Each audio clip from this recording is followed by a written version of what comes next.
congressman. What did you make of Merrick Garland's testimony, or can you not recall any of it because it wasn't all that thrilling because he had no clue what he wanted to say? Yeah, I can't remember. Somebody else was in charge of it, I think, that kind of thing. I was so disgusted. I think it went as we thought it would go. I mean, he was going to dodge and weave and try to push everything off.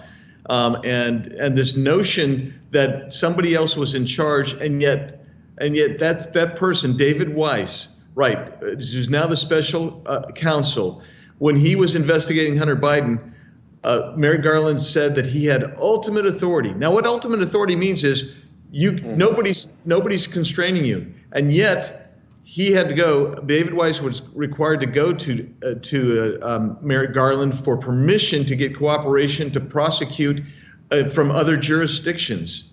That never even took place. That's what we call conditional authority, not ultimate authority.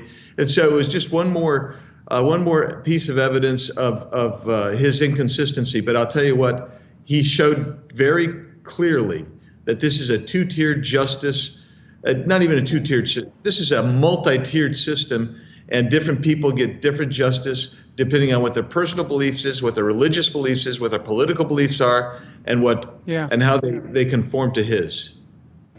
Representative Biggs, you know me, I typically ease into the interview, but I'm sorry, I can't hold my tongue on this one. Let me just get straight to brass tacks. There was talk about potentially holding Merrick Garland in contempt of Congress because he just wasn't answering. Is that potentially going to happen? Or is this even what we saw here, this performance, is this more fuel for the fire to impeach him, period? Well, I don't think that there's the will to hold him in contempt. I wish there was the will to impeach him. I think he's one of the most dangerous characters in the Biden administration because he controls the entire Department of Justice. Even the FBI answers to the Attorney General. So for him to say he didn't even talk to anybody from the FBI about the Hunter Biden investigation, that shows you, I mean, that's almost impossible to believe. And so Terrence, he probably needs to be impeached. I'm not sure that my colleagues necessarily agree with you or I.